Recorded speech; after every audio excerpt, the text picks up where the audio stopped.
하시는 중에 그 간증으로서 말씀도 놓으실 줄로 믿습니다. 저하고 너무 가까웠던 우리 선배님이신데요. 하나님께 정말 귀하게 쓰임을 받고 제가 이 자리에 서니까 뭐라고 이거 해야 될지 모르겠습니다. 저와 한솥밭을 여러 다년간 같이 하고 저보다 어쩌면 저를 잘 아시는지 모르겠어요. 그런 친분이 있으신 우리 목사님이신데 지금 대구 내일교회 사역하시고 아주 아름다운 사역을 해오셨습니다. 이 시간 우리 멀리서 오시고 또 교회 분주한 일로 내일 새벽 집회하시고 대구를 또 잠깐 왔다 가셔야 됩니다. 무슨 일이 또 장례식이 갑자기 나서요. 그리고 기도 많이 해주시기 바라고요. 이 시간 우리 나오실 때 우리 환영하고 멀리 와주신 것 감사하고 또 환영하는 말씀을 기대하는 뜻으로 우리 할렐루야로 환영하도록 하겠습니다. 우리 목사님 나와주시겠습니다. 할렐루야.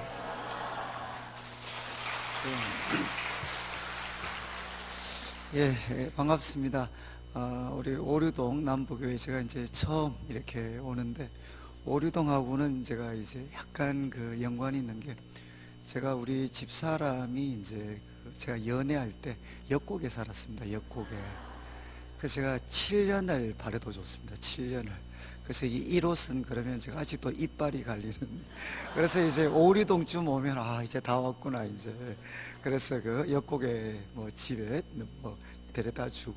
그래서 아주 오류동은 제가 참 이렇게 친분이 있고 또 제가 결혼하고 이제 개봉동에서 또 꽤 오래 살았기 때문에 이제 오니까 이게 낯설지 않은 것 같고 또 우리 전용호 목사님 말씀하셨던 것처럼 이제 1년 후배입니다. 저보다 1년 후배인데 우리 전 목사님은 이제 철학가셨고 저는 이제 물리학과였고 그래서 우리 전 목사님은 철학가라 가지고 매일 기도만 하셔서 이제 하늘에 속한 사람이고 저는 이제 물리학을 공부해서 땅에 속한 그런 사람이었고 그래서 우리 이제 전 목사님은 다른 기억은 없고 밥 먹는 거 말고는 주로 기도하고 이제 그래서 항상 궁금했어요. 이제 우리 전 목사님께서 이제 그 목회를 하시면 어떤 그 목회를 할까.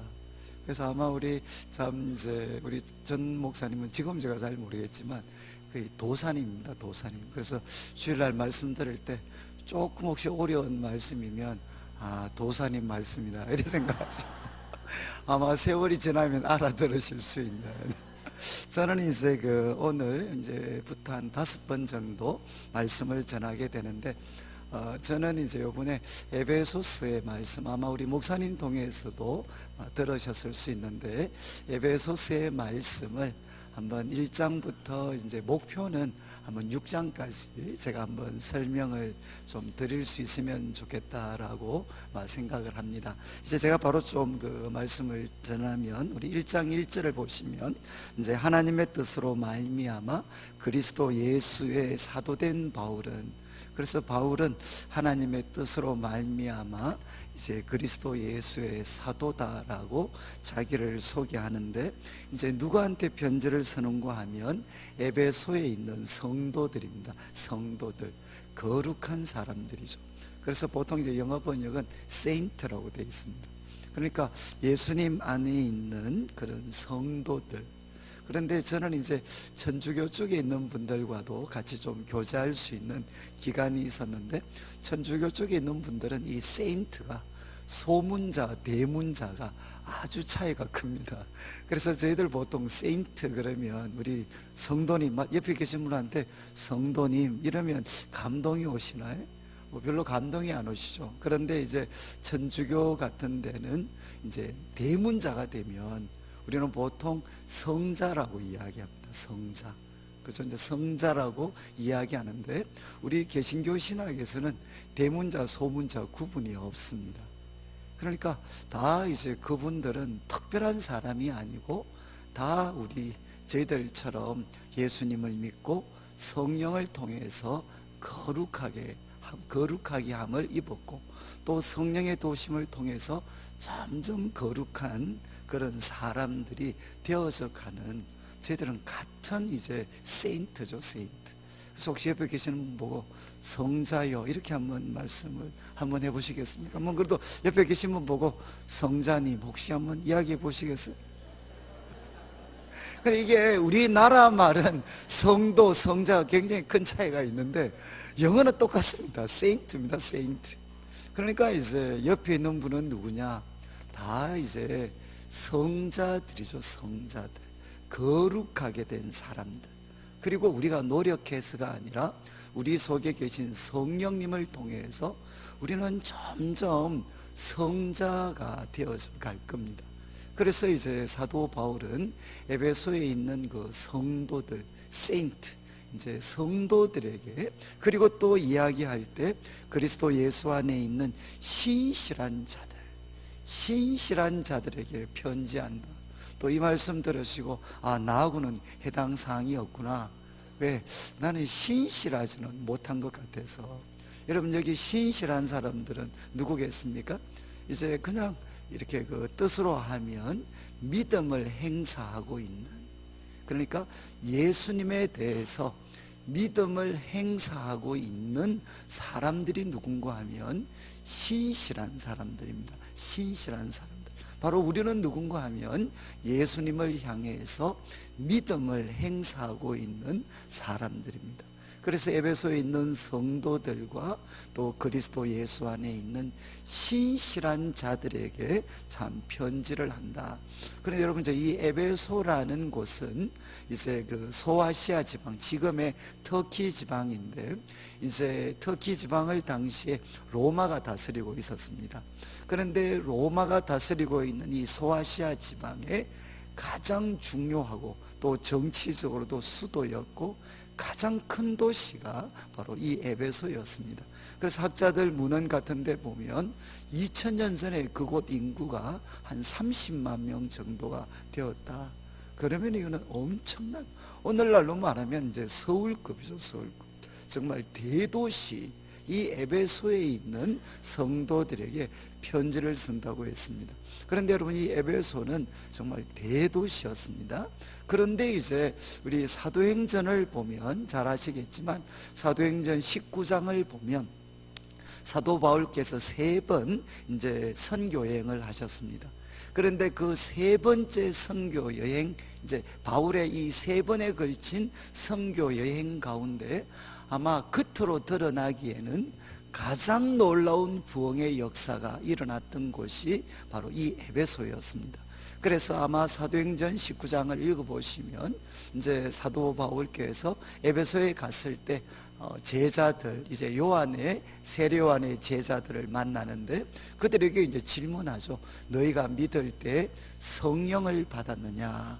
그러니까 그 사람들이 우리는 성령이 있는 줄도 모른다. 그리고 우리는 무슨 세례를 받았는가 하면 요한의 세례를 받았다라고 이야기를 합니다. 그때 이제 이 사도 바울께서 그들에게 예수님, 그 세례 요한이 내 뒤에 오시겠다라고 이야기했던 그 예수님에 대해서 설명하면서 그분들이 예수님의 이름으로 세례를 받게 됩니다.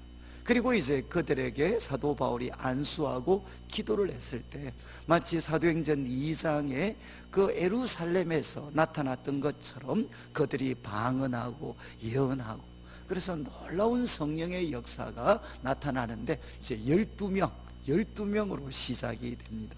그리고 이제 사도 바울은 회당에 가서, 유대인들이 모여있는 회당에 가서 말씀을 전하는데 거기에 이제 거부하는 유대인들이 나타납니다.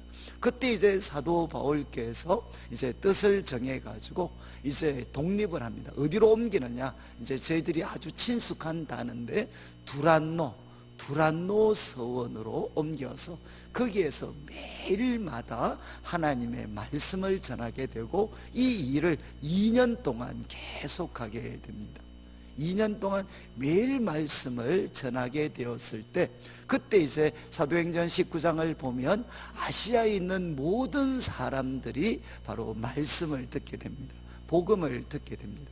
그리고 이제 이 사도 바울을 통해서 말씀이 선포되었을 뿐만 아니라 이제 예수님의 이름으로 놀라운 표적과 기사가 거기에 나타나게 되고, 그리고 또 이제 회개에 합당한 열매가 맺혀져서 이 에베소에는 아담의 신전, 그래서 당시에 약 한 5만 명 정도를 수용할 수 있는 세대 하나의 불가사의 중에 하나인 거대한 신전이 있었습니다.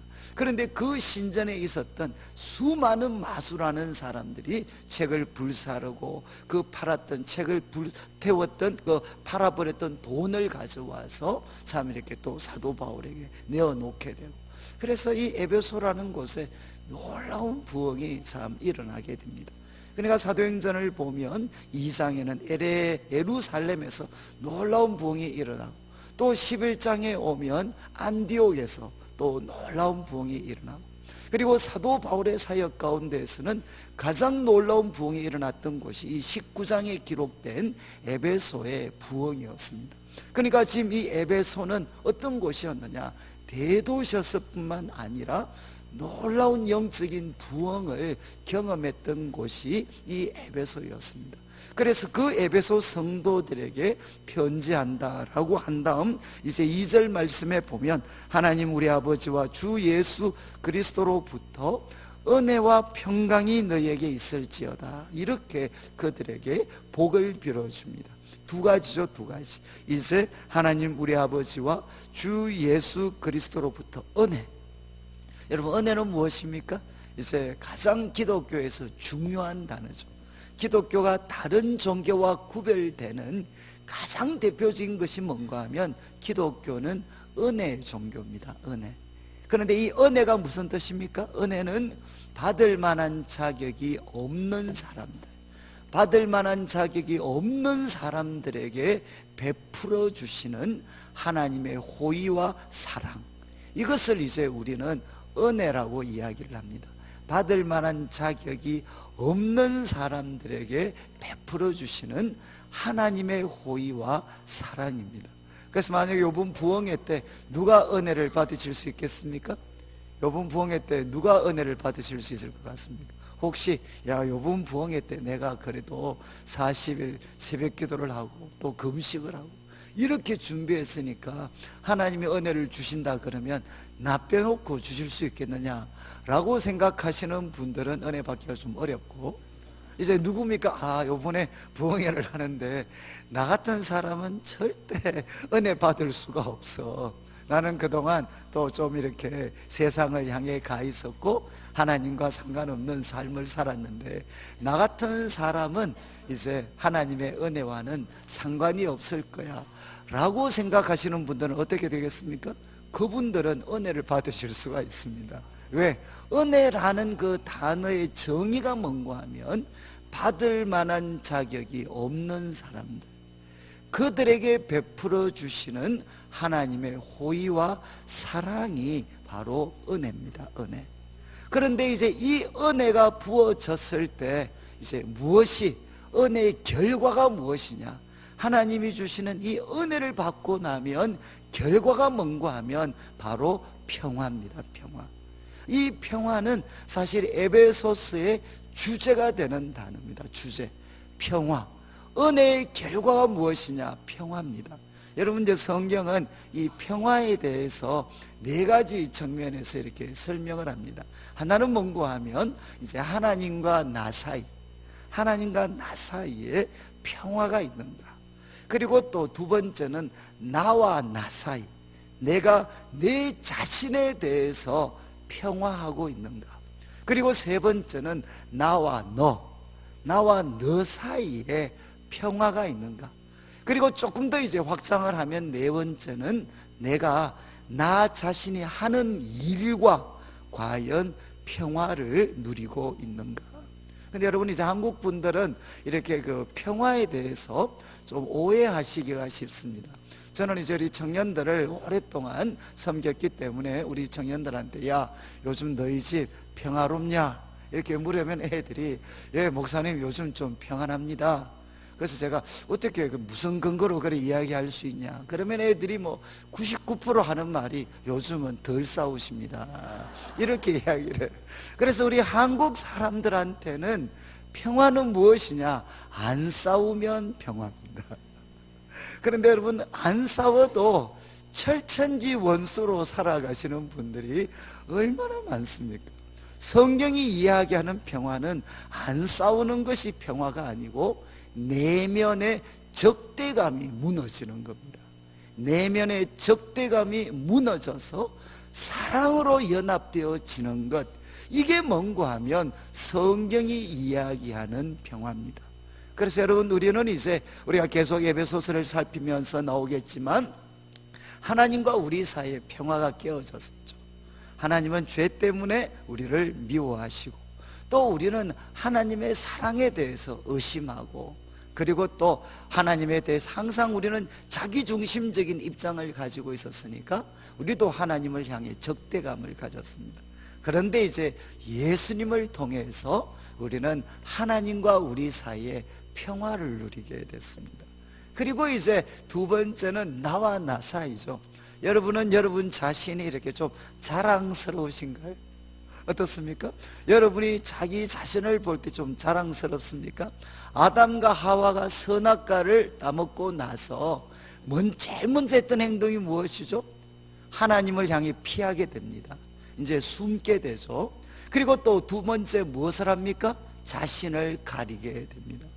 이게 이제 소위 패션의 시작입니다. 여러분, 왜 사람이 옷을 만들었겠습니까? 바로 자신을 가리고, 한쪽으로는 가리고, 그리고 옷을 통해 자신을 드러내기 위해서 옷을 만들게 됩니다. 그런데 이 옷이 결국 보여지는 게 뭔가 하면 사람은 자기 자신에 대한 근원적인 수치심을 가지고 있습니다. 이건 예외가 없어요. 하나님을 떠난 죄인은 무엇보다도 자기 자신과 화해하지 못합니다. 그러니까 항상 자신에 대해서 때로는 정말 열등감을 가지게 되고, 또 그것이 다른 사람을 향해서는 공격적인 교만으로 나타나기도 하고, 그리고 자신을 나타내기 위해서 완전주의와 같은 피곤한 노력으로 포상을 하기도 하고, 그래서 이사야 같은 데는 보면 이런 표현을 쓰죠. 우리의 의인은 다 더러운 옷과 같아서. 이때 더러운 옷은 뭔가 하면 아담과 하와가 자신의 수치를 가리기 위해서 만들었던 바로 그 무화과나무 잎이었습니다. 우리의 의인은 무엇이냐? 다 더러운 옷과 같아서 절대로 우리들을 숨겨줄 수가 없습니다. 그래서 사람은 사실 자기 자신과 화해하지를 못합니다. 평화를 누리지를 못합니다. 그런데 예수님을 만나게 되면 이제 어떻게 돼서 이렇게 초라하고 내가 봐도 보잘것없는 나를 하나님은 예수님을 보내주실 만큼 나를 사랑하셨습니다.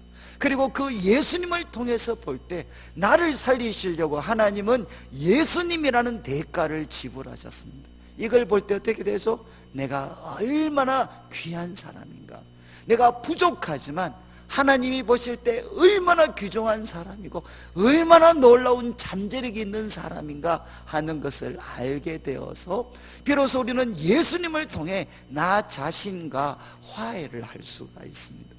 그리고 세 번째는 이제 나와 너 사이죠. 나와 너 사이.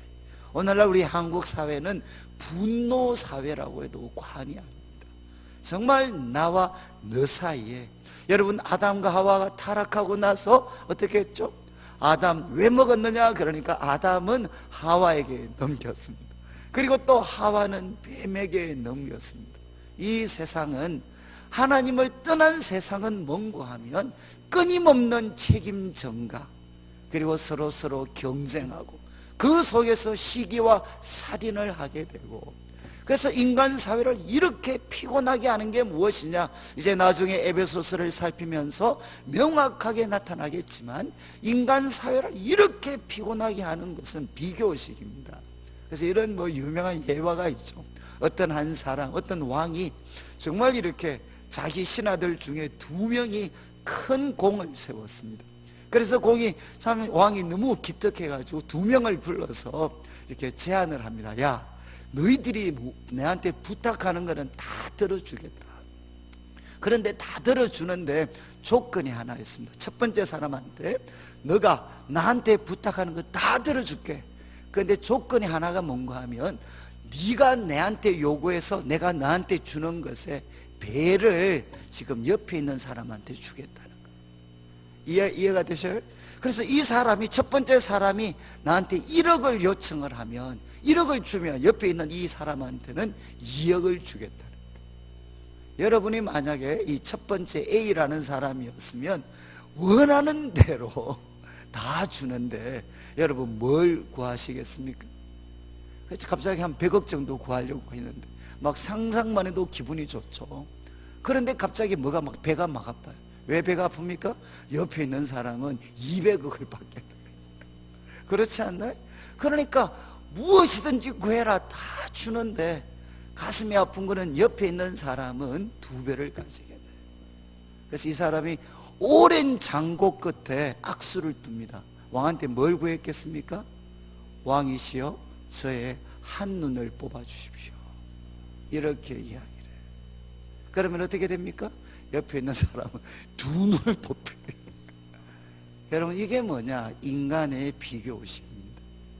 오늘날 이 세상, 아마 우리 어르신들은 잘 아시죠? 물질적으로 따지면 우리 한국 역사 이래 지금만큼 풍요를 누린 적이 없습니다. 그런데 사실은 이렇게 풍요를 누리면서도 사람들은 행복하지 않아요. 제가 외국에서 저도 공부하는 동안 아시아나 아프리카에서 온 사람들 만나면 야 우리나라 힘들다 그러면 그 사람들은 막 웃고 웃음을 쳐요.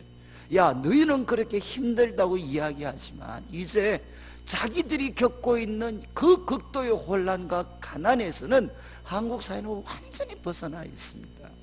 그러니까 정말 우리 한국 사회는 참 기적을 만들어냈던, 경험했던 나라였죠. 그리고 세상 사람들이 정말 부러워하고 놀라워하는, 그런데 정작 한국 사회 속에 있는 우리 백성들은 행복하지가 않아요. 그리고 다 분노에 사로잡혀져 있습니다. 그 이유 중에 하나가 무엇이겠습니까? 결국은 비교의식입니다. 비교의식. 그래서 이제 이 어떤 인간 비교의식에서 나오는 이 나와 너 사이의 이 적대감은 누구만이 깨트릴 수가 있느냐? 예수님을 통해서 주시는 은혜만, 그 은혜를 통해서 이 적대감은 무너질 수가 있다는 겁니다. 그리고 이제 나와 나 자신, 내가 하는 일 사이에도 정말 이렇게 평화가 없죠. 말 그대로 먹고 살기 위해서 우리는 일을 합니다. 그러나 예수님을 만나게 되면 내가 하고 있는 일은 무엇입니까? 바로 하나님의 영광을 드러내고, 그리고 이 세상 속에 하나님의 뜻을 펼쳐가는 소명의 일로 바뀌어지게 됩니다. 그러니까 그때부터 이제 일해야 되는 목적과 의욕이 생기게 되죠. 여러분이 이제 에베소서에서 사실 가장 중요한 단어는 이 평화라는 단어입니다. 그래서 사도 바울은 편지를 시작하면서 하나님과 우리 주 예수 그리스도 안에 있는 은혜와 그리고 평강이 너에게 있을지어다, 이렇게 축복을 해줍니다. 그런 다음 이제 3절부터 시작을 해서 14절까지는 찬송하리로다. 정말 여기에는 마침표가 14절에 나와요. 그래서 어떤 분들은 생각할 때 이거 하다가 바울이 숨 넘어갔을 수도 있겠다. 정말 막 단숨에 하나님을 찬양을 합니다. 그래서 3절부터 시작을 해서 6절까지는 성부 하나님이 우리에게 주신 복입니다.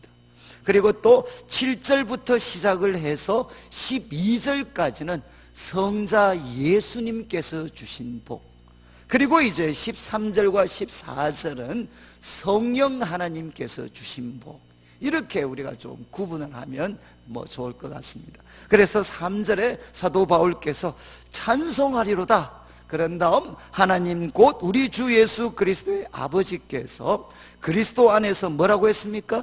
하늘에 속한 모든 신령한 복을 우리에게 주셨다. 그러면서 찬송하리로다, 이렇게 하나님을 높이고 있습니다. 우리의 성도는 어떻습니까? 찬송하리로다. 이제 우리 주 예수 그리스도의 아버지께서 그리스도 안에서 하늘에 속한 모든 신령한 복을 주셨다. 찬송하리로다. 뭐 이런 고백이 나오시나요? 이걸 이제 이렇게만 좀 바꾸면 우리 성도님들이 열광적으로 이렇게 화답하실 수 있는데, 그리스도 안에서 땅에 속한 모든 물질적인 복을 우리에게 주셨습니다. 그럼 여러분이 아멘 할렐루야 막 이렇게 나오실 수 있어요. 그런데 이제 사도 바울은 뭐라고 했습니까?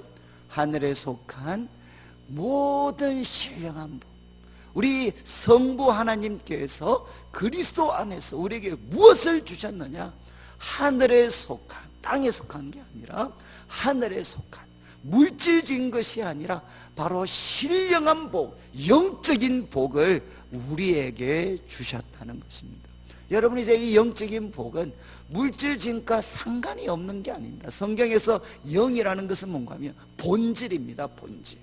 물질까지도 다 포함을 하는 가장 본질적이고 중요한 복을 하나님이 우리에게 주셨습니다. 그래서 이제 4절에 첫 번째 성부 하나님께서 주신 복은 창세전에 그리스도 안에서 우리를 택하셨다는 겁니다. 창세전에, 이거는 뭐 상상을 초월하는, 예수님 안에서 창세전에 우리를 택하셨다. 그런데 목적이 뭔가 하면 우리로 사랑 안에서, 일반적으로 번역할 때는 정말 하나님을 뜨겁게 사랑하는, 하나님을 향한 그 뜨거운 사랑 안에서 하나님이 보실 때 거룩하고 그리고 흠이 없게 하시려고 하나님은 우리를 택하셨다는 것. 이런 계획과 목적을 가지시고 하나님은 우리를 택하셨습니다. 여러분, 이게 하늘에 속한 성부 하나님께서 우리에게 주신 복이라는 거죠. 하나님이 우리를 택하셨습니다. 여러분들이 구약의 선지서들을 쭉 읽어보면 이스라엘이 절망에 빠질 때마다 하나님이 이사야나 이런 선지자를 통해 주신 말씀이 뭐냐? 이스라엘을 보고 너는 나의 택한 종아. 하나님께서 이스라엘 보고 너희들은 누구냐? 나의 택한 종들이다. 나의 택한 이스라엘아. 여러분, 이제 이 말은 무엇이죠? 우리들의 신실함, 우리가 하나님을 위해서 뭔가 할 수 있는 것들이 바닥이 났을 때, 우리가 하나님을 선택한 것은 바닥이 날 수 있지만 그러나 여전히 변화되지 않는 것은 무엇이냐?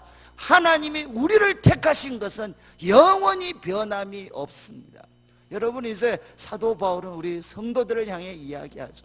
성부 하나님께서는 창세전에 우리를 택하셨는데 어떤 계획을 가지시고 사랑 안에서 하나님을 뜨겁게 사랑하는 그 마음으로 하나님이 보실 때에도 거룩하고 흠이 없는 사람이 되게 하시려고 이 목적을 가지시고 우리를 택하셨다는 것입니다.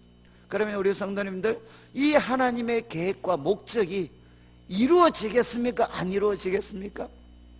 어떻게 될 것 같아요? 앞으로 우리 성도님들 이제 앞으로 또 뭐 언제 뵐지는 모르지만 다음에 혹시 뵙는다면 여러분, 지금보다 그때가 어떻게 될 것 같습니까? 우리 하나님을 더 뜨겁게 사랑하고 그리고 더 거룩하고 더 흠이 없는 모습으로 되어 있겠습니까? 아니면 그때, 지금은 좀 열심히 했는데 그때는 맛이 가셔서 이렇게 좀 이상하게 되어 계시겠어요? 저는 제가 참 이렇게 목회자이면서 동시에 성도이기 때문에 제가 제일 고민했던 게 뭔가 하면 내가 끝이 어떻게 될까? 지금은 나름대로 열심히 하는데 도대체 나의 끝이 어떻게 될까? 저도 모태신앙이기 때문에 우리 어르신들을 통해서 너무 그런 이야기들을 많이 들었습니다. 부흥사들을 통해 너무 많은 이야기를 들었어요. 그 내용이 뭔가 하면 중간에 반짝 열심히 하다가 신앙을 떠나버린 많은 사람들의 이야기를 저는 참 어릴 때부터 이렇게 들으면서 자랐습니다. 그러면서 이제 점점 예수님을 믿는 것이 힘에 겨워지고 세상이 악하고, 그뿐만 아니라 내 자신이 나를 돌아볼 때 너무 참 보잘것없고 미력하게 느껴질 때 정말 마음에 질문이 생기는 거죠. 내 끝이 어떻게 될까? 내 끝이, 여러분의 끝이 도대체 어떻게 될 것 같습니까? 그런데 사도 바울은 우리에게 이야기를 합니다. 하나님께서 창세전에 우리를 택하셨습니다. 그리고 그분은 어떤 계획을 세우셨느냐? 우리가 사랑 안에서 하나님이 보실 때도 거룩하고 흠이 없는 사람이 되게 만드시려고 하나님은 계획을 세우셨고, 그리고 그 계획대로 하나님 지금도 일하고 계십니다. 저는 제가 이제 우리 청년들과 성도들을 섬기면서 한 번씩은 참 이렇게 마음에 참 좌절감이 생길 때가 있어요. 그리고 하나님, 제가 볼 때 저 사람은 안 될 것 같습니다. 하나님, 아무리 봐도, 아무리 우리가 노력하고 또 하나님이 살아계셔도 저 사람이 바뀌기는 참 어려울 것 같습니다. 그런 식의 어떤 한 번씩 무거운 마음이 짓누를 때가 있습니다. 그런데 이제 하나님께서 그래도 그 사람과 관계를 회복해라, 이렇게 도전하실 때, 하나님, 제가 볼 때는 저 사람은 안 된다니까. 그런데 이제 하나님께서 한 번씩 명령을 하시죠. 야, 저 사람과 그래도 화해를 해. 그러면서 하나님이 저한테 한 번씩 말씀을 통해 그런 확신을 주셔요. 야, 너 순종하면 내가 저 사람을 귀하게 만들어줄게. 네가 순종하면 내가 저 사람 귀하게 만들어줄게. 그러면 이게 말씀이 확신이 와요. 근데 이 말씀과 또 그 사람 얼굴만 보면 이렇게 사람들. 그런데 이제 그렇지만 하나님께서, 제가 그때마다 이제 그런 기도를 많이 했습니다. 하나님, 제가 볼 때 좀 죄송합니다. 저 사람은 인간 안 됩니다. 근데 하나님, 뭘 믿고 저한테 저 사람 귀하게 만들어 주시겠다 약속을 하셨습니까? 내가 볼 때는 안 되는데 하나님이 약속하셨으니까 저 되나 안 되나 두고 보겠습니다. 그래서 제가 그런 분들 주위를 계속해서 이렇게 좀 돌아다녔어요. 왜? 되나 안 되나 두고 보려고. 그런데 하나님께서 그 사람들을 바꾸시다. 여러분, 참 성경이 이야기하는 참 이 바울이 찬송하리로다. 성부 하나님이 우리에게 어떤 복을 주셨나? 우리를 택하셨습니다. 우리 젊은이들 옛날 용어로 하면, 옛날 젊은이들 표현대로 하면 하나님이 우리를 찍으셨어요. 우리 교수님들이, 만약에 우리 학생들이 존경하는 교수님, 참 교수님 존경했는데 그 교수님이 한번 이런 이야기를 했다고 생각해 보시오. 야, 내가 너를 우리 대학에 들어올 때, 신입생으로 들어올 때부터 나는 너를 내 후계자로 찍었다. 그럼 우리 학생들 마음이 어떻겠습니까? 정말 그분이 우리가 존경하는 훌륭한 교수님이라면 우리 마음에 정말 감동이 있겠죠. 그리고 우리 만약에 사업하시는 분들 같으면 정말 좋은 직장에 훌륭한 그런 참 회장님이 계셨는데 하루 오더니만, 네가 우리 회사에 입사할 때부터 내가 너를 찍었다. 이런 이야기 들으면 어떻습니까? 마음이 찡하잖아요. 그런데 또 어떤 자매가 있으면, 우리 형제가 오더니만, 우리 교회 올 때부터, 처음 볼 때부터 내가 당신을 찍었습니다. 이거는 이제 감동이 될 수도 있고 분노가 될 수도 있는데, 이거는 제가 잘 모르겠어요. 근데 여러분 어떻습니까? 정말 사람이, 훌륭한 사람이 우리를 찍었다고 해도 여러분 우리 마음에 감동이 있습니다. 그런데 성경은 뭐라고 이야기하느냐? 나를 보고, 우리를 보고 하나님은 창세 전에 바로 우리 주 예수 그리스도의 아버지께서 우리를 찍으셨다. 어떤 사람이 되게 하시려고? 바로 주님을 뜨겁게 사랑하는 그 사랑 안에서 거룩하고 흠이 없게 하시려고 하나님은 우리를 찍으셨습니다. 그래서 우리는 무엇을 믿습니까? 이 하나님의 뜻이 반드시 이루어질 것을 우리는 믿습니다. 하나님은 우리를 영광스럽고 귀하게 하실 것을 믿습니다. 여러분, 교회가 세상을 향해서 사람들에게 줄 수 있는 최고의 선물이 뭐냐? 바로 당신에게 내일이 있다는 겁니다. 내일이 있다는 것. 여러분, 하나님의 이 선한 계획은 반드시 이루어져서 우리는 점점 주님을 더 사랑할 것이고, 점점 더 주님 앞에 거룩하고 흠이 없는 사람으로 우리는 바뀌어 갈 겁니다. 그리고 이제 5절에 보시면 두 번째는 그 기쁘신 뜻대로 우리를 예정하셨습니다. 미리 정하셔서 예수 그리스도로 말미암아 무엇이 되게 하셨습니까? 자기의 아들들이 되게 하셨습니다. 자기의 아들들로 우리를 양자양녀로 삼으셨습니다. 저는 이제 결혼하기 전까지는, 또 제가 자녀들을 놓기 전까지는 하나님이 우리를 자녀 삼으셨다 이러면은 막 그냥 낭만적인 그런 어떤 그 기쁨, 감격이 있었는데, 결혼을 해보니까 어떻습니까? 우리가 자식을 딱 낳습니다. 그러면 어떻죠? 자식을, 우리 젊으신 분들 이렇게 이제 자식을 놓고 나면 어떻습니까? 한편으로는 너무너무 좋지만, 그러나 다른 한편으로는 뭡니까? 이제 내 인생은 끝났습니다. 자식을 놓는 순간 우리는 무엇을 결심했나? 이 아이를 위해서 우리가 모든 것 희생하기로, 그리고 이제 나 중심대로 살지 않고 아이들을 위해서 모든 것 하면서 살기로 우리는 결심을 합니다. 여러분, 우리에게 아들이 생기고 딸이 생기고, 이것은 무엇이겠습니까? 말 그대로 고생하기로 결심을 했고, 우리 부모님들 다 그래. 우리 젊은 부모님들 아이들을 향해 뭘 갖고 계십니까? 놀라운 계획을 갖고 있습니다. 나는 우리 아이를 3살 때부터 굴릴 것이다. 그리고 5살 때는 무엇을 할 것이고, 7살 때는 무엇을 할 것이고, 어느 유치원을 보내고 어느 학교를 보내고 중학교는 어떻게 보내서 마침내 우리 아이들을 이렇게 할 것이다. 여러분, 소박한 저희들도 우리 자식을 향해 놀라운 계획을 갖고 있습니다. 그런데 전능하신 하나님께서 우리를 향해 놀라운 계획을 갖고 계시지 않겠습니까? 그래서 참 우리 주님께서는 하나님이 어떤 복을 주셨느냐? 미리 예정하셨는데, 어떻게 예정하셨나? 우리를 그분의 아들과 딸로 삼기로, 다른 말로 하면 우리를 위해 고생하기로 하나님은 작정을 하셨다는 거예요.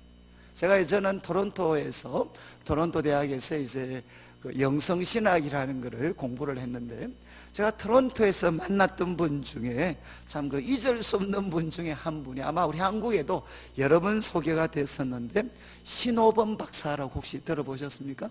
신호범 박사.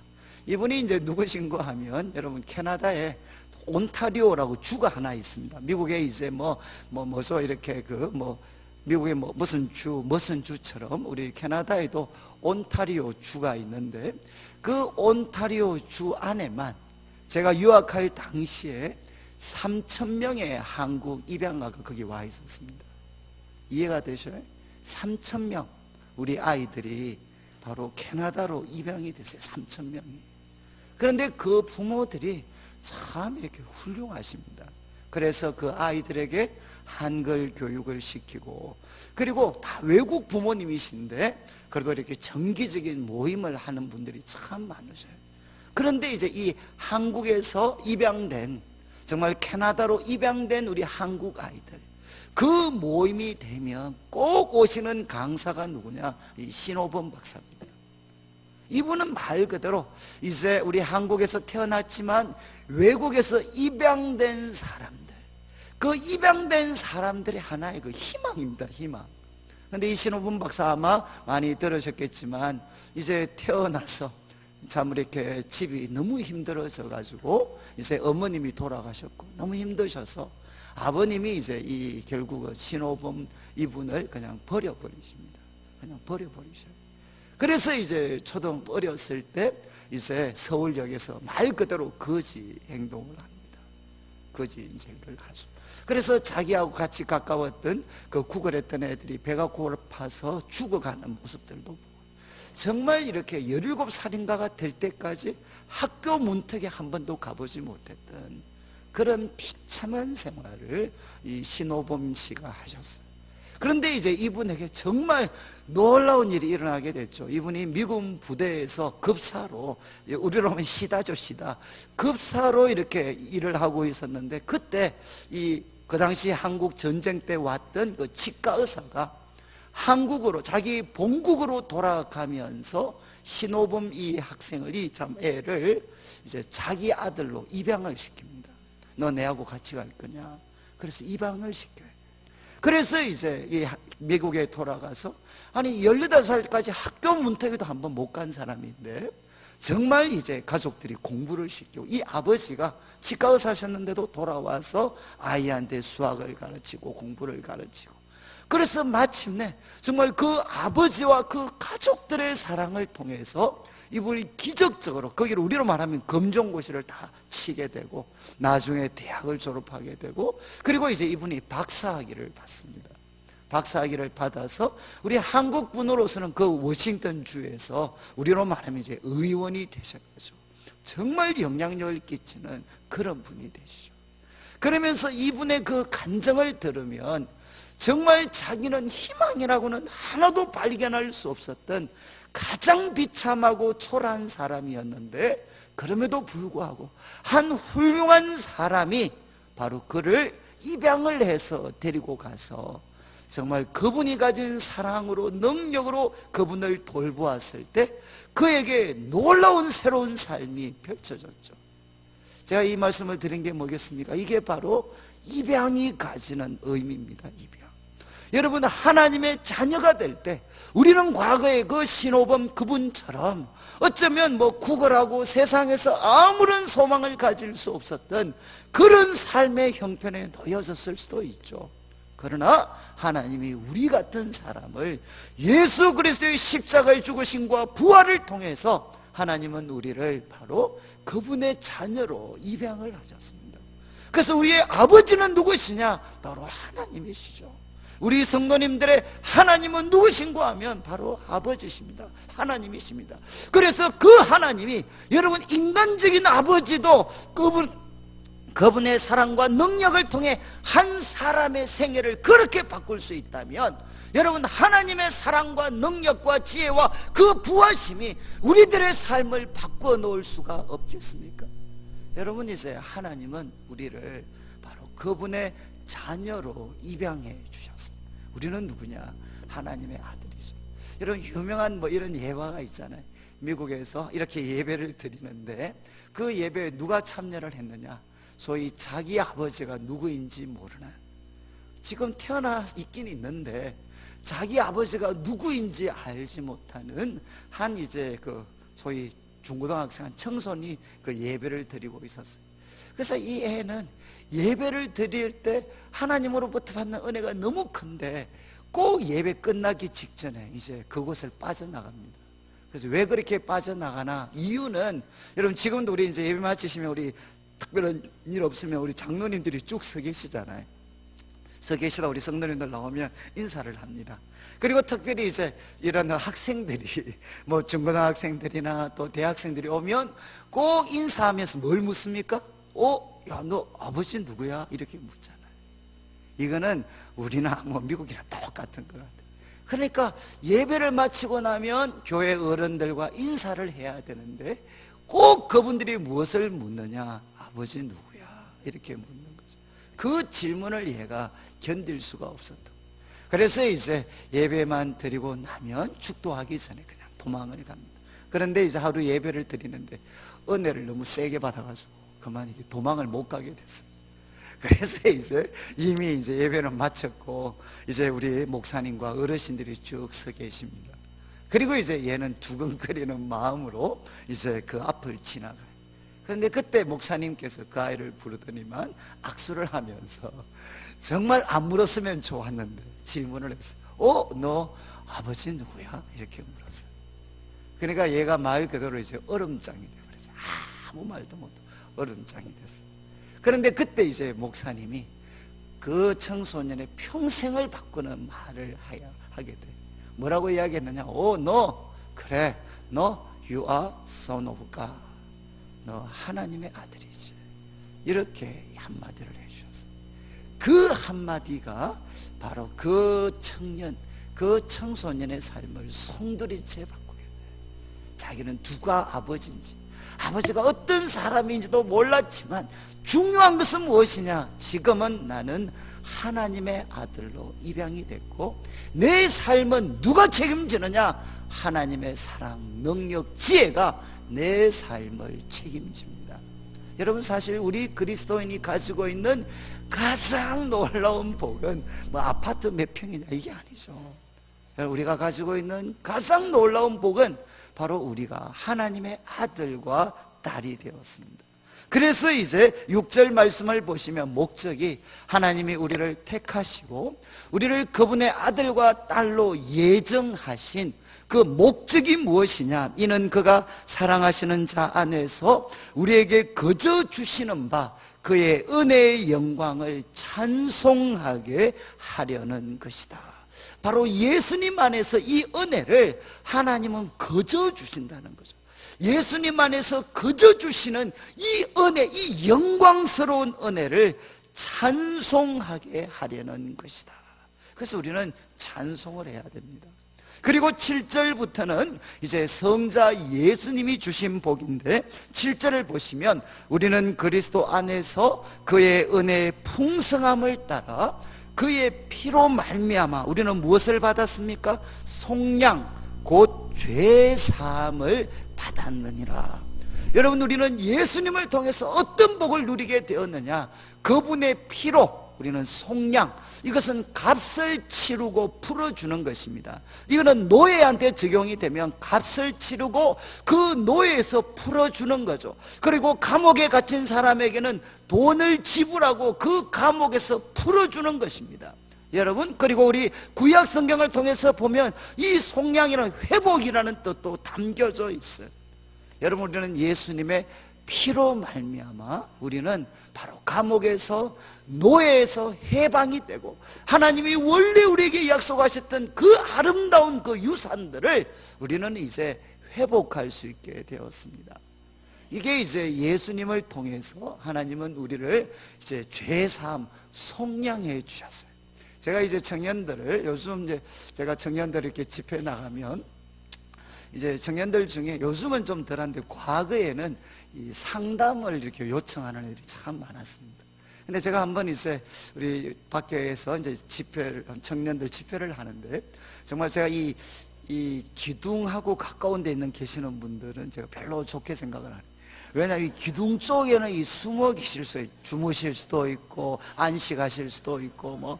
그래서 걔도 정말 기도원 이 기둥 뒤에, 정말 예배 때마다 기둥 뒤에서 그냥 탁 저를 보지도 않고, 너무너무 눈에 거슬렸어요, 눈에. 그래서 이제, 저놈이 도대체 누군가. 안 그래도 궁금했는데, 원수는 외나무 다리에서 만난다고. 이제 집회가 마지막 저녁 한 분만 남아서 오후에 이제 저는 좀 산책이라도 하고 머리를 좀 식히려고 나왔는데, 그때 얘가 이제 다른 특강이나 이런 프로그램이 있었는데 이제 이런 애들이 빼먹고 이렇게 놀러 다니다가 저를 만났어요. 그래서 딱 만났는데 이제 걔가 저한테 인사를 하더니만 이렇게 이야기했어요. 목사님, 저 때문에 힘드시죠? 이렇게 이야기해요. 또 이런 놈들이 알 건 다 알아요. 또 이제 목사님 힘드시죠? 그래서 야, 너 또 그거 아는구나. 그러니까 그 다음 이제 이 친구가 뭐라고 이야기했는가? 목사님, 저 포기하세요. 저 안 됩니다. 저 수련회 강사인데 저보고 이제 목사님, 저 포기하세요. 저 안 됩니다. 그렇게 이야기를 했어요. 그래서 제가 이제 야, 그래 뭐 포기하는 거는 뭐 내가 알아서 하는데 이유라도 좀 알고 포기하면 안 되겠냐? 왜 내가 너를 포기해야 되는지, 또 네가 왜 지금 그런 말을 하는 상황에 놓이게 됐는지 조금만 이야기를 들려주면 안 되겠냐? 이러니까 이 애가 이렇게 이야기를 술술하더라고. 그러면서 이제 자기 이야기를 하는데, 아버지는 참 교회 장로님이셨고 어머님은 권사님이셨습니다. 얘도 중학교 때까지 회장했던 애였어요. 인물도 정말 잘생겼어요. 얘가 거의 뭐 장동건급으로 아주 잘생겼어요. 그런데 이제 얘가 중학교 때, 이제 옛날 이야기죠. 중학교 때 얘가 좀 놀았습니다. 그래서 여러분, 요즘에는 고등학교 때 그게 없었지만 저희들 때까지만 해도 고등학교 가려면 연합고사를 치러야 됐어요. 혹시 기억하시겠어요? 인문계, 실업계 이렇게 구분을 해가지고, 그래도 이제 한 학교에서 자기 성적이 반 이상은 돼야만, 중간 이상은 돼야만 인문계 원서를 쓸 수가 있었습니다. 그런데 이제 얘가 중학교 2학년 때 놀아버려가지고 성적이 바닥을 쳤어요. 그래서 결국은 이제 학교에서 인문계 원서를 안 써준다는 거죠. 그러니까 얘가 이제 자존심은 있으니까, 또 집도 넉넉하니까, 그래서 부모님을 보내가지고 사정사정해서 이제 인문계 원서를 썼어요. 원서를 썼는데, 이제 원서를 쓰고 나서 시험은 한두 달 남았는데, 자기가 생각해도 될 것 같습니까? 안 될 것 같습니까? 공부를 했는데 안 되죠. 놀았는데. 그래서 얘가 이제 놀았으니까 뭐 자기 지금 실력으로 하면 안 돼. 이제 누군가의 도움이 필요합니다. 그래서 얘가 기도를 했어요. 기특하죠. 그런데 이제 이런 애들이 머리가 너무 잘 돌아가요. 얘들이 하나님께 기도하면, 이런 애가 하나님께 기도하면 합격시켜달라고 중학교 때까지 2학년 때까지 이렇게 만팡 놀다가 지금 이제 부모님 보채서 인문계 원서 쓰고, 그리고 이제 하나님 저 붙여주십시오 이렇게 기도하면 하나님이 응답해 주실까요? 얘들이 또 이게 머리가 잘 돌아가요. 하나님 또 들은 풍어는 있어. 하나님은 의로우신 분이시고 하나님은 뿌린 대로 거두게 하시는 분이시고, 이러니까 아무리 자기가 가진 생각을 총동원해도 하나님께 기도하면 안 들어줄, 하나님께 기도하면 떨어질 것 같았어요. 그래서 얘가 기도를 했는데 누구한테 했느냐? 저는 정말 처음 이런 애를 만났어요. 마귀한테 기도를 했어요. 지금 웃으시는데, 지금 그래서 그날 원서 쓰고 그날 밤에 얘가 기도를 했어요. 뭐라고 했느냐? 마귀야, 마귀야, 네가 살아있으면 나를 연합고사 붙여줘. 이렇게 기도했어요. 그런데 어떻게 됐을까요? 이게 응답이 됐어요. 얘가 정말 제대로 찔렀어요. 그래가지고 응답이 됐어요. 그래서 얘가 합격을 했어요. 합격을, 인문계 합격을 했어요. 그런데 이제 문제는 그날 밤에 누가 찾아왔을까요? 마 선생님께서 결산하기 위해서 오셨어요. 그래서 이제 가위 눌리는 거 있잖아요. 이제 귀신이 찾아와가지고 이렇게 이야기했어요. 야, 네가 나한테 기도한 거 내가 응답해 줬다. 그 다음 말이 무서운 말이었어요. 뭐라고 했느냐? 너는 내 것이다. 이렇게. 여러분 상상이 가시죠? 그래, 네가 나한테 요구한 거, 부탁한 거 내가 다 응답해 줬어. 그러니까 너는 누구냐? 너는 내 것이다. 그랬어요. 그리고 그때부터 이제 걔 말로는 밤마다 찾아왔어요. 마 선생님.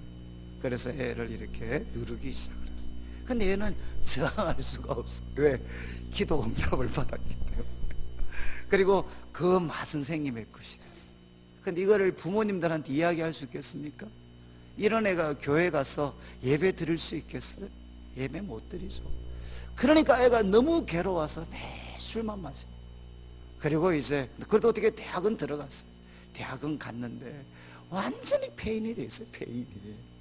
그러니까 이제 얘가 이렇게 이야기를 다 해놓고, 목사님 이제 아셨죠? 그러니까 포기하십시오. 저 마귀한테 기도해서 응답받고 7년 종로로 됐습니다. 저 안 됩니다.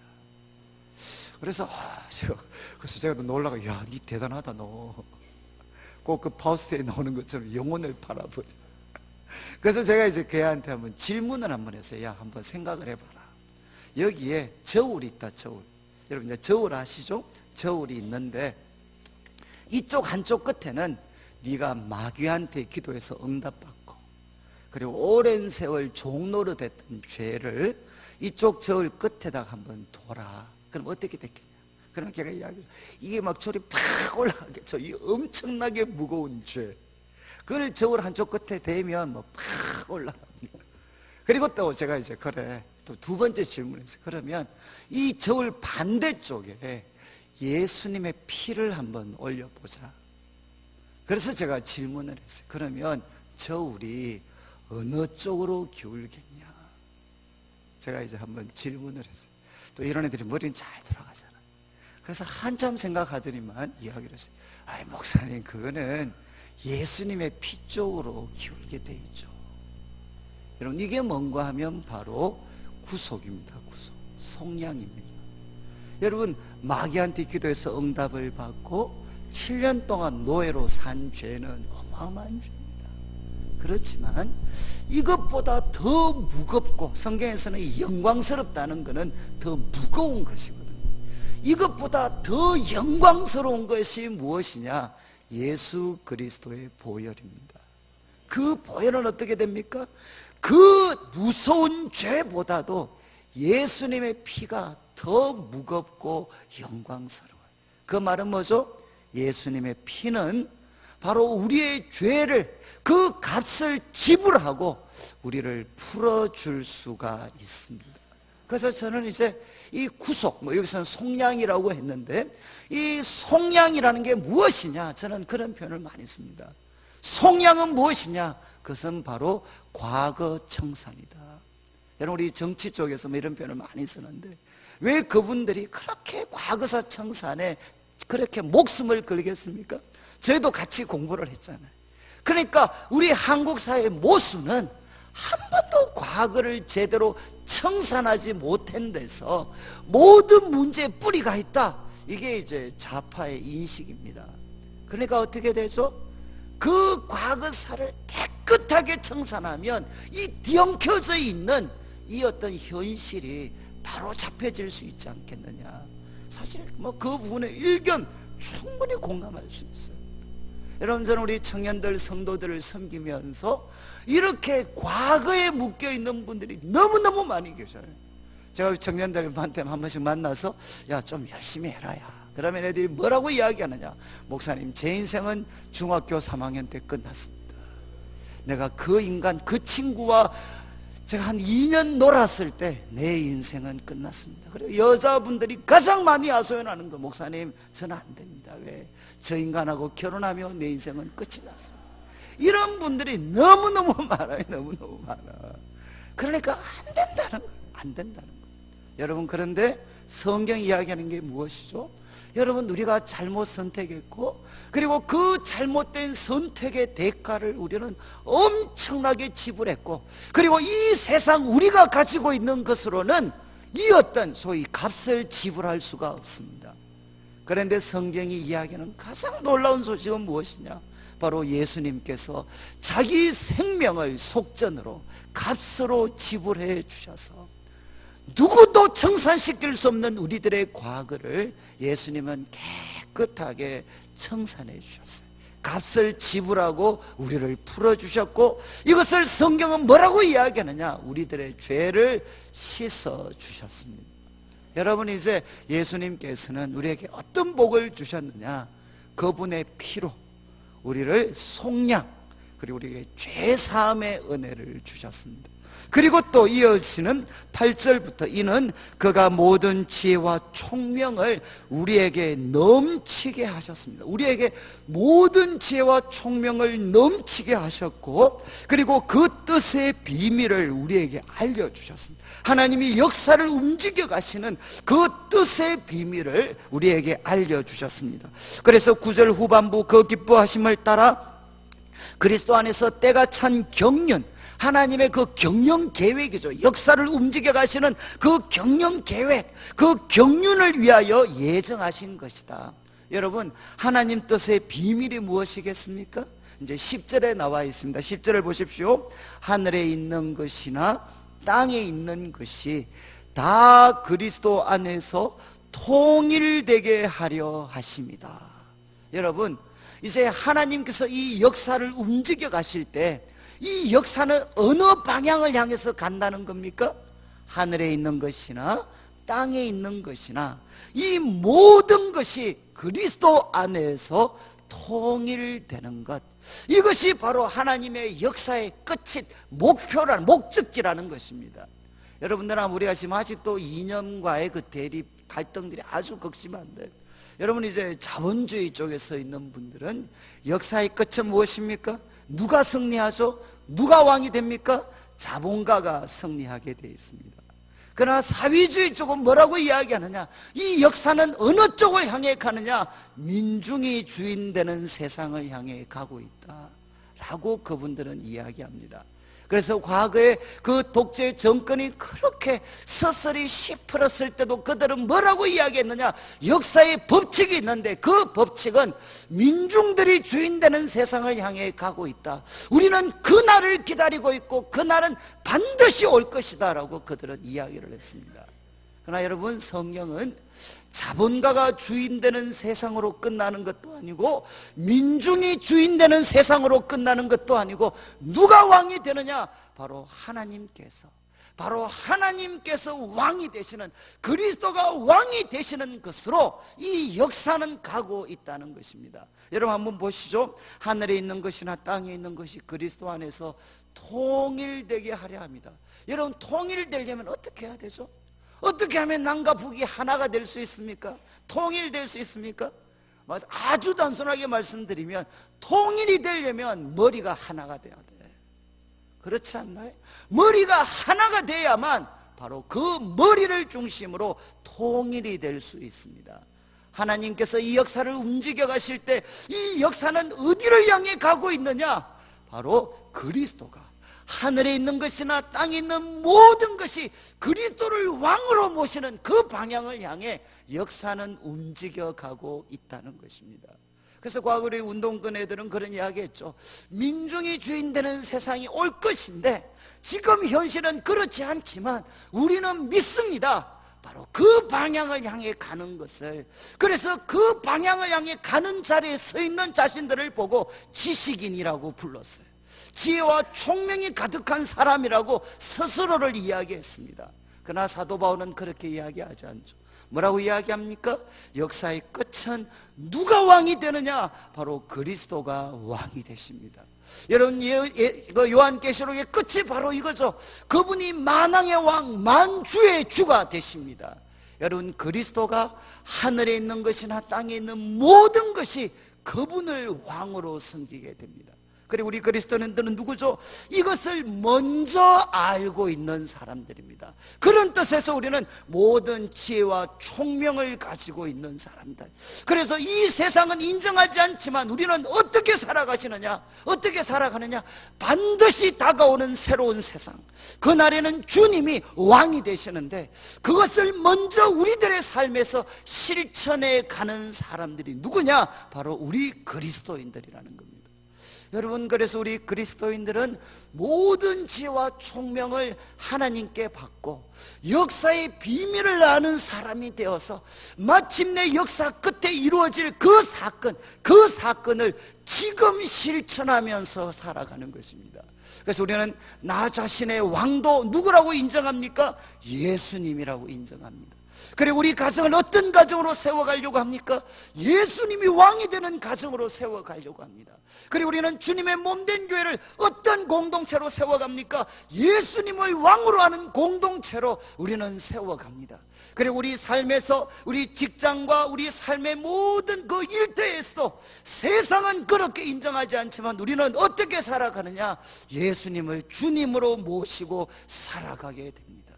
우리는 이런 지혜와 총명이 넘치고 역사의 비밀을 깨달은 자의 삶을 살 수 있도록 누가 만들어 주셨느냐? 예수님이 만들어 주셨다는 겁니다.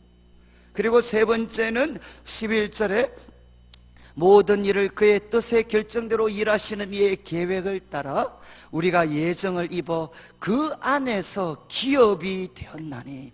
여기 기업은 뭐겠습니까? 구약에는 유산이었습니다. 하나님이 이스라엘 백성들에게 나누어 주었던 그 유산. 그래서 우리는 예정을 입어서 하나님의 기업이 되었다. 이건 뭐겠습니까? 하나님이 가장 귀하게 여기시는 재산, 하나님이 가장 귀하게 여기시는 재산과 보배가 누구냐? 바로 우리 그리스도인들이라는 겁니다. 여러분, 이게 정말 중요한데, 여러분 지금 교회의 재산은 무엇이죠? 만약 우리 오류동 남부교회 갔다 우리 교회 재산이 무엇입니까? 우리 교회 가장 귀한 보배는 누구시죠? 무엇입니까? 건물인가요? 이렇게 잘 지은 건물인가요? 아니면 우리가 이렇게 몰래 사놓은 땅이 우리 교회 가장 귀한 재산이고 보배입니까? 우리 교회의 가장 귀한 재산과 보배는 무엇이죠? 그건 바로 여러분 자신입니다. 교회가 가지고 있는 가장 귀한 재산, 가장 귀한 보배는 누구냐? 바로 여러분 자신입니다. 예수님을 왕으로 모시는 여러분 한 사람 한 사람이 누구냐? 하나님의 기업, 하나님의 재산, 하나님의 보배가 바로 여러분들이라는 겁니다. 저는 이제 이거를, 참 부끄러운 말씀이지만 이거 깨닫는데 참 오래 걸렸어요. 목사로서. 왜냐하면 저는 목사가 되었을 때 죄송합니다 성도들의 숫자를 막 늘리는 거, 그리고 또 교회가 아주 아름다운 건물을 짓는 것, 그리고 여러 가지 봉사활동 많이 하는 것, 그래서 사람들로부터 뭔가 명성과 칭찬을 받는 것, 여러분 물론 그것도 부분적인 하나의 어떤 우리 교회의 재산일 수 있죠. 그렇지만 가장 중심에 있는 것이 무엇입니까? 우리 성도님들 한 분 한 분이 바로 하나님의 가장 귀한 재산입니다. 하나님의 기업은 바로 우리가 갖고 있는 건물도 아니고 땅도 아니고 재정도 아니고 바로 우리 성도들 한 사람 한 사람이 바로 하나님의 기업이구나. 저는 이제 이것을 알고 나니까 정말 이렇게 목회가 다르게 보이더라고요. 여러분 우리 성도님들 한 분도 나는 쓸데없다 이렇게 이야기하시고, 하나님이 가장 듣기 싫어하는 말이 바로 나는 쓸데없다. 여러분 참 우리 교회 겉으로는 차이가 있잖아요. 그러나 여러분 어려운 분들은 저희는 요즘 저희 교회에도 이렇게 새로 오시는 분들과 이렇게 대화를 나누어 보면 참 재밌는 게 있어요.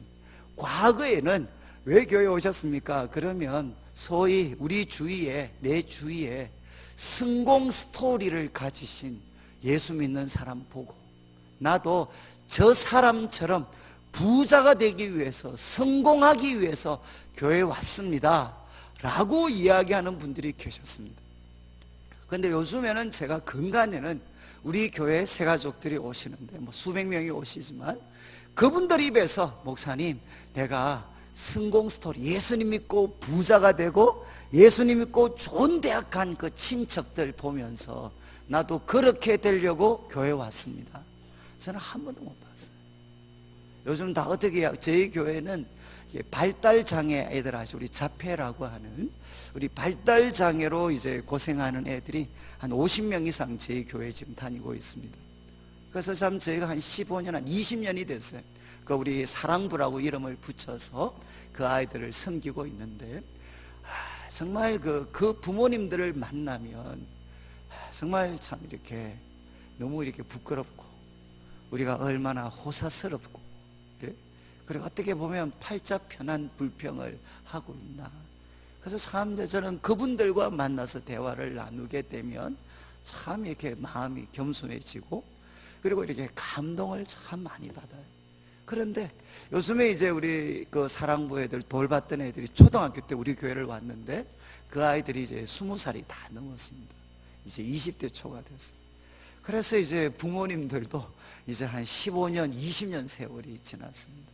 그러니까 이제는 그분들이 좀 여유도 갖게 되고, 그리고 저희는 이제 이 사랑부 애들이 막 정말 월십도 하고 난타도 하고 온갖 활동을 다 해요. 그런데 그 소위 월십할 때 박자 한번 이렇게 맞추는 거 있잖아요. 우리는 10분, 한 30분만 연습하면 되는데 얘들은 한 달을 똑같은 걸 연습을 해요. 그렇게 해야만 그 박자를 맞출 수가 있어요. 그런데 이제 그 아이들과 같이 교제하다 보면 요즘에 그 부모님들, 발달장애 아동들을 두신 부모님들이 우리 교회를 많이 오셔요.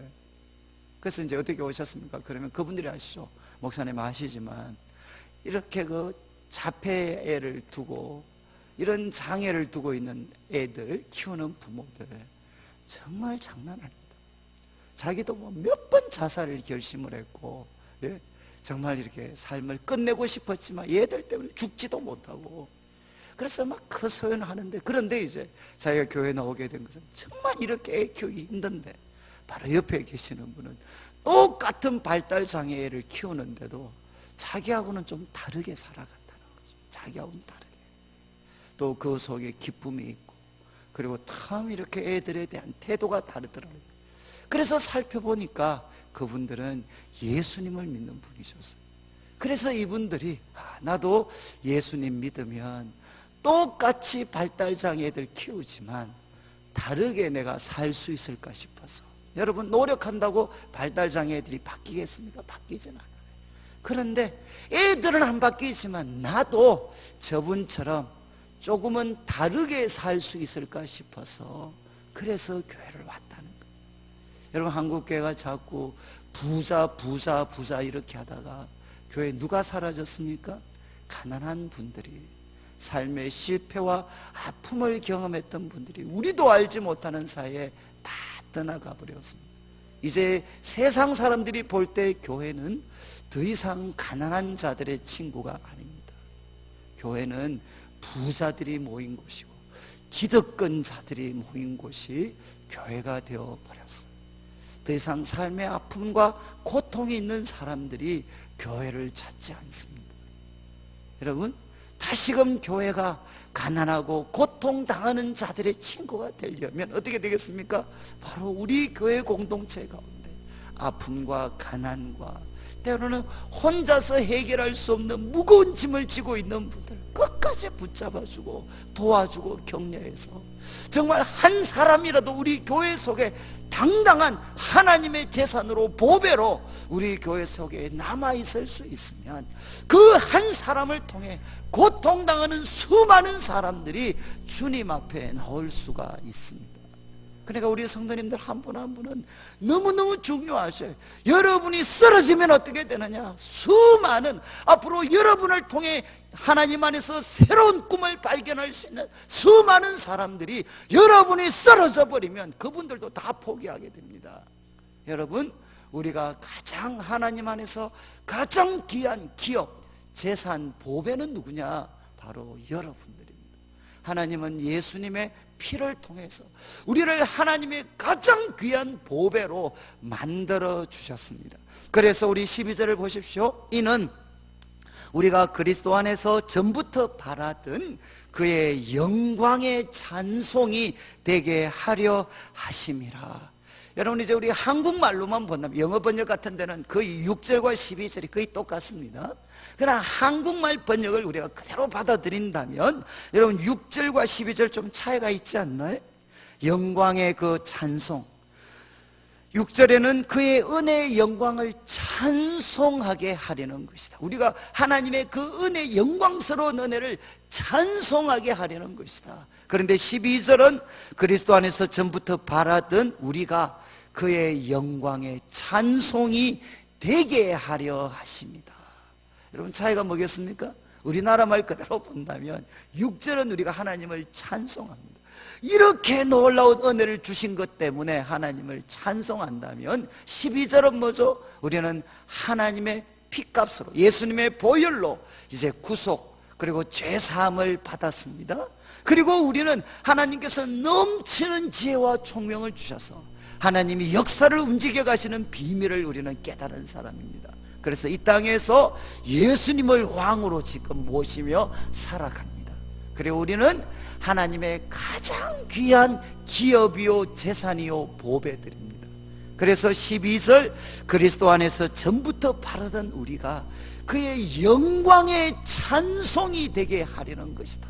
이 말은 뭐겠습니까? 사람들이 우리만 보면, 우리가 살아가는 모습만 보면 우리 주위의 사람들 입에서 뭐가 나오느냐? 하나님을 향한 영광의 찬송이 흘러나오도록, 영광의 찬송이 우리를 보고 주위 사람들의 입에서 흘러나오도록 그렇게 만들어주는 삶을 살게 하려 하십니다. 여러분, 우리들을 보고 주위 사람들 입에서 하나님을 향한 영광의 찬송이 흘러나오게 하는 것, 이게 하나님이 우리에게 복을 주신 목적이라는 겁니다. 그리고 마지막 이제 13절 14절에 그 안에서 너희도 진리의 말씀 너희의 구원의 복음을 듣고 그 안에서 또한 믿어 약속의 성령으로 인치심을 받았다. 여러분, 성령이 하시는 일은 무엇이냐? 인치심입니다. 인치심.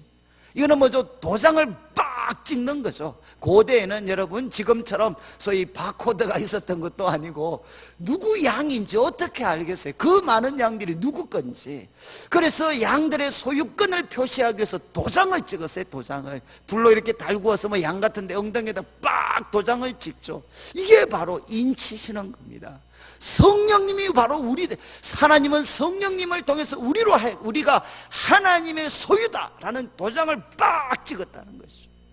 성령님을 통해 우리는 내가 하나님의 소유구나 하는 확신을 가질 수 있도록 만들어 주셨습니다. 그리고 또 이제 12절을 14절을 보시면 이는 우리의 기업의 보증이 되사. 여러분, 성령님으로 도장을 빡 찍으셨고, 성령님은 무엇이 되셨느냐? 우리에게 보증금이 되셨다는 거예요. 어떤 보증금? 하나님이 우리에게 주시려고 하는 그 놀라운 축복, 우리를 위해서 준비하고 계시는 그 놀라운 미래, 새하늘과 새 땅이라고 불릴 수 있는 그 놀라운 미래를 위한 보증금이라는 겁니다. 보증금으로 성령님을 주셨습니다. 그래서 얻으신 것을 속량하시고 그의 영광을 찬송하게 하려 하십니다. 여러분, 혹시 지금도 부동산 하시는 분들이 집 사고 팔 때 보증금을 딱 받으셔요. 그러면 뭘 믿습니까? 집을 만약에 한 10억 정도면 보증금을 예를 들어서 1,000만 원을 딱 받으셨어요. 그럼 우리는 뭘 믿습니까? 나머지 다 받을 것을 믿습니다. 그렇잖아요. 그게 바로 보증금이 가지는 의미잖아요. 보증금을 받으면 우리는 나머지 우리에게 약속했던 그 금액을 다 받을 것을 우리는 믿습니다. 보증금을 가지는 순간 우리는 소망을 가지게 돼. 여러분, 성령님이 무엇이냐? 바로 보증금이라는 거죠. 하나님이 우리를 위해 준비하고 계시는 그 놀라운 미래, 그 영광스러운 복이 얼마나 큰가 하면 보증금이 뭐냐? 바로 성령님으로 보증금을 주셨다는 거예요. 그래서 우리가 성령이 내 속에 계신다, 그리고 그 성령이 얼마나 영광스러운 분인가 하는 것을 알게 되면 우리 마음에 무엇이 생기느냐? 바로 살아있는 소망이 생기게 된다는 것입니다. 하나님이 이 성령님을 보증금으로 주시면서 약속하고 있는 그 놀라운 미래가 반드시 나의 것이 되겠구나. 무엇을 보고 알죠? 보증금으로 주신 성령님을 보면 우리는 알 수가 있다는 것입니다. 그래서 여러분, 성령님이 우리에게 주신 복은 무엇입니까? 도장을 빡 찍으셔서 우리가 하나님의 소유다라는 것을 확신하게 하고, 그리고 성령님은 우리에게 보증금이 되셔서 하나님이 준비하고 계시는 놀라운 미래에 대해서 우리로 하여금 확신할 수 있도록, 소망을 가질 수 있도록 만들어 주십니다. 그래서 이 확신과 소망이 우리들의 삶에 차지하게 되면 14절 마지막, 우리는 그분의 영광을 찬송하게 되죠. 자, 이제 우리 좀 정리를 하면, 여러분, 이제 하나님께서, 삼위일체 하나님께서 우리에게, 우리 성도님들 한 분 한 분에게 하늘에 속한 모든 신령한 복을 주셨습니다. 나는 이 모든 신령한 복을 삼위일체 하나님으로부터 받은 사람들입니다. 자, 이제 계속 복습을 할 텐데, 성부 하나님 무슨 복을 주셨습니까? 우리를 택하셨습니다. 그렇죠? 거룩하고 사랑 안에서 거룩하고 흠이 없게 하시려고 이제 성부 하나님은 우리를 택하셨습니다. 그리고 또 무엇을 하셨습니까? 그분은 예정하셨어요. 무엇이 되게 하려고? 그분의 아들과 딸로 삼으시기로 그분은 예정하셨습니다. 성부 하나님이 주신 복은 우리를 택하셨고 우리를 향해 놀라운 계획을 세우셨습니다.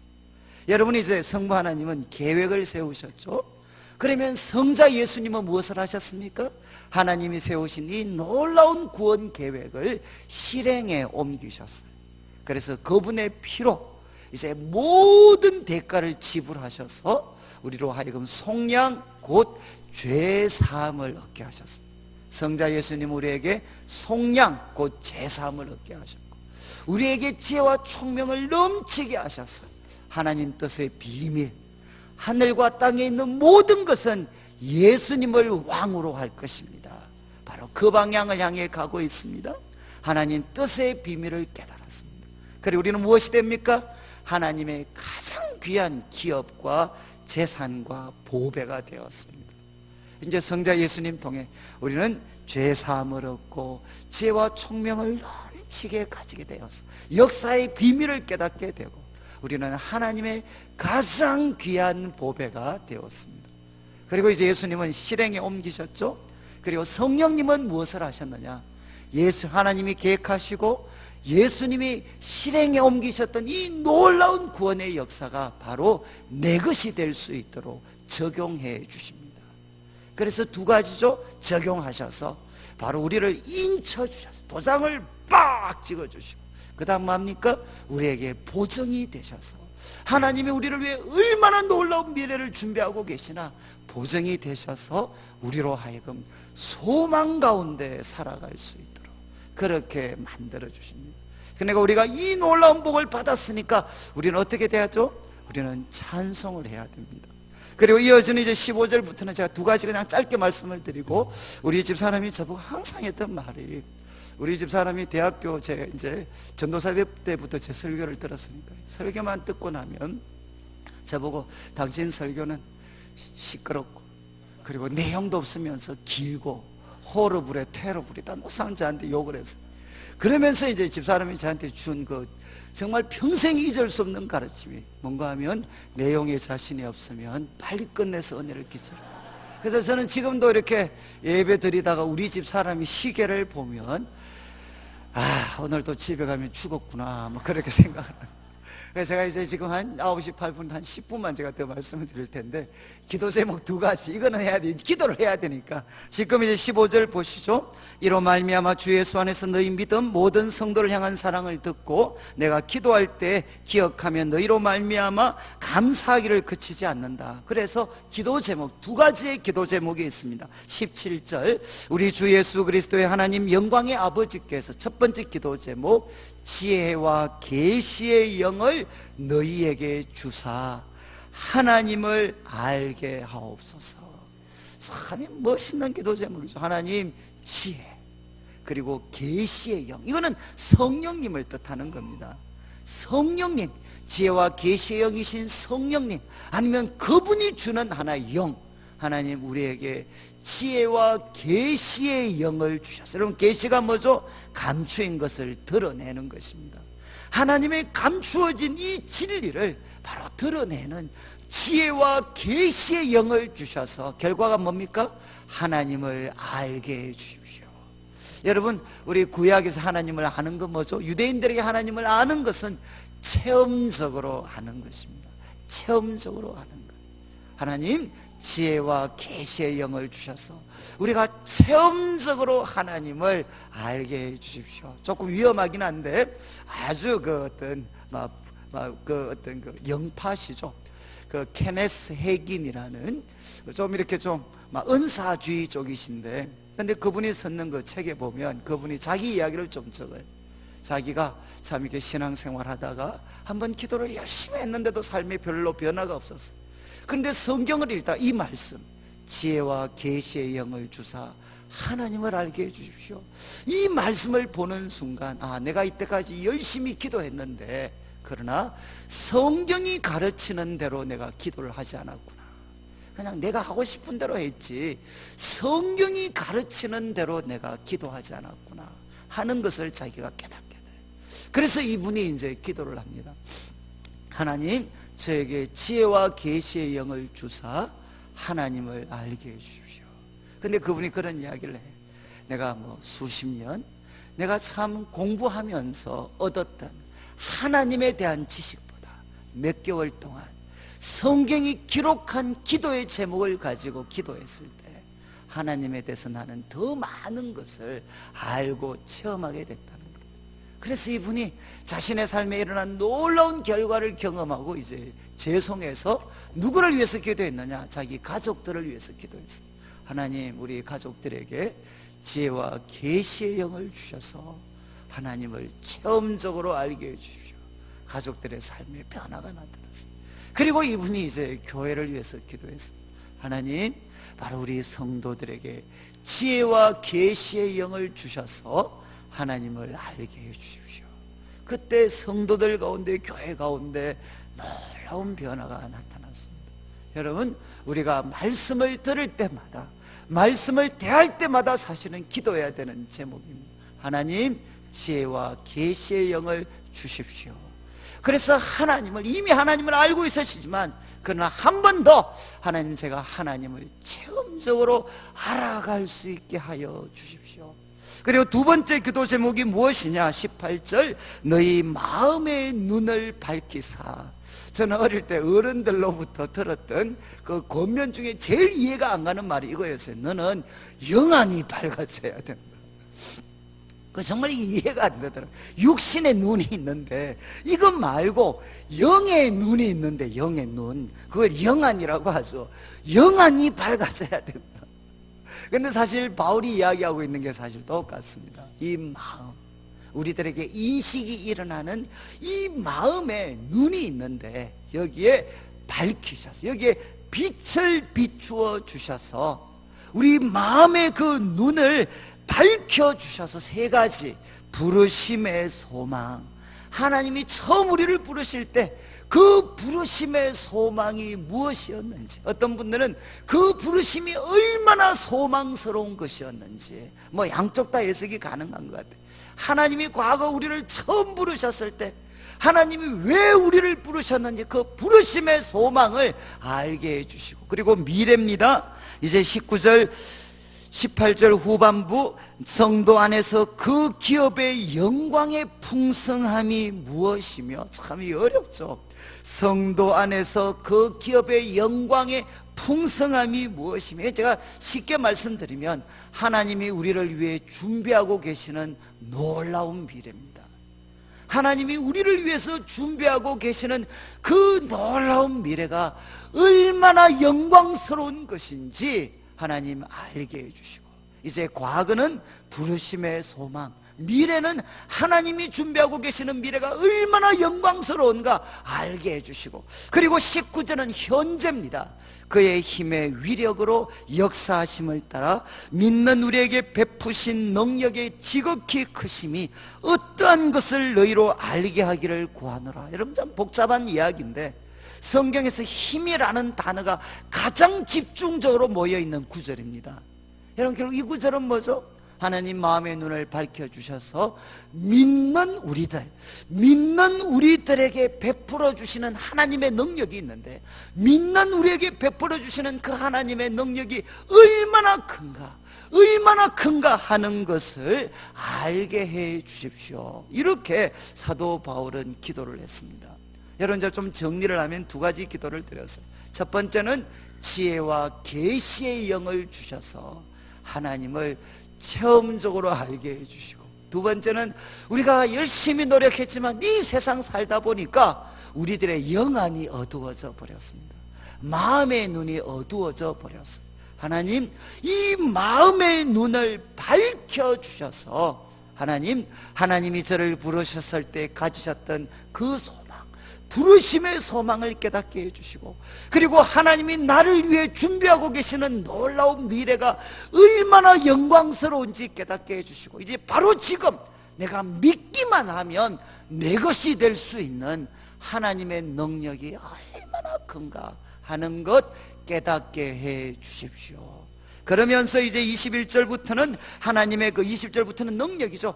이 하나님의 능력은 예수님 안의 역사에서, 여러분, 이 세상의 모든 죄를 지고 짊어지시고 십자가에 죽으셨던 그 예수님, 그리고 마귀가 모든 권세를 동원해서 그의 죽음을 지키고 있었겠죠. 그러나 하나님의 능력이 그에게 역사했을 때 예수님은 죽은 자들 가운데서 다시 살리셨습니다. 그리고 그분을 자기 오른편에 앉히셨습니다. 가장 밑바닥에서 가장 높은 것으로 예수님을 올리셨어요. 그래서 21절, 모든 통치, 권세, 능력, 주관, 이 세상뿐 아니라 오는 세상 일컫는 모든 이름 위에 뛰어나게 하시고 모든 만물을 그 발 아래에 복종하게 하셨습니다. 하나님의 능력은 가장 밑바닥에 떨어졌던 예수님을 가장 높은 분으로 하나님의 능력은 만들어 주셨습니다.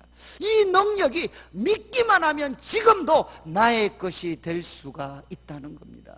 그러면서 이제 마지막 23절, 예수님은 만물의 머리이시고 교회의 머리가 되시는데, 여러분 23절, 교회는 무엇이냐, 이 구절은 외우셔야 돼. 교회는 그의 몸이니, 교회는 예수님의 몸입니다. 잘 아는 것처럼. 그런데 만물 안에서 만물을 충만하게 하시는 분, 참 한글이 어렵죠. 만물 안에서 만물을 충만하게, 온갖 좋은 것으로 만물을 가득 충만하게 채우는 분이 누구십니까? 바로 하나님이십니다. 그분의 충만함을 담고 있는 그릇이 누구냐? 바로 교회입니다. 만물 안에서 만물을 충만케 하시는 그 예수님의 모든 충만함을 우리가 담아서 어떻게 합니까? 이 세상을 충만하게 해야 될 존재가 누구냐? 바로 교회라는 것입니다. 그래서 여러분, 이번 부흥회 때 우리가 기대하는 것은 바로 이거죠. 만물 안에서 만물을 충만케 하시는 예수님의 충만함으로 다시금 우리 오리동 남북의 성도님들을 하나님이 가득 채워주시는 겁니다. 그리고 이 충만함이 우리 성도님들의 가정과 일터와 우리 이웃들 가운데 우리 성도님들의 삶을 통해 하나님의 충만함이 그들에게 부어지는, 흘러 들어가는 것입니다. 교회는 바로 이런 공동체라는 것입니다. 오늘 말씀을 이제 마무리하면서 여러분, 내일 새벽에도 한번 물어볼 것 같아요. 내일 저녁에 뭐 시간이 없어서 물어야 될 것 같은데, 여러분, 성부 하나님이 주신 복, 우리를 택하셨고 예정하셨고, 성자 예수님은 우리를 구속, 속량 제3을 주셨고, 또 우리에게 그분의 뜻의 비밀을 알리셨고, 하나님의 보배, 기업이 되게 하셨습니다. 성령님은 인치셨고, 그리고 우리를 바로 보증금이 되어 주셨습니다. 그리고 우리가 무엇을 기도, 이것 때문에 찬송하셔야 돼. 찬송하리로다. 그리고 이제 또 기도하셔야 돼. 두 가지. 하나님, 저에게 지혜와 계시의 영을 주셔서 하나님을 체험적으로 알게 해주시고, 하나님 제 마음의 눈을 밝혀주십시오. 그래서 다시금 우리 성도님들을 향한 부르심의 소망을 붙잡고, 하나님이 준비하고 계시는 놀라운 미래를 향해 믿기만 하면 베풀어 주는 우리들의 것이 될 수 있는 하나님의 능력을 의지해서 믿음의 길을 다시금 걸어가서, 여러분, 하나님의 모든 충만하심을 담아 바로 이 병든 시대를 충만하게 만들어 가시는 주님의 몸된 교회 성도들이 되시기를 주님의 이름으로 축원합니다. 우리가 말씀 기억하면서 합심해서 한 번만 같이 기도드리고 이제 우리 목사님 나오시도록 하겠습니다. 우리 말씀 기억하면서 우리 한 번만 같이, 우리가 말씀 중에 우리 마음에 도전하는 제목들이 있다면 한번 붙잡고 우리 같이 한번 기도드리고, 우리 목사님 나오시겠습니다. 우리 말씀 붙잡고 주님의 이름을 세 번 부르고 합심해서 한번 기도드리겠습니다.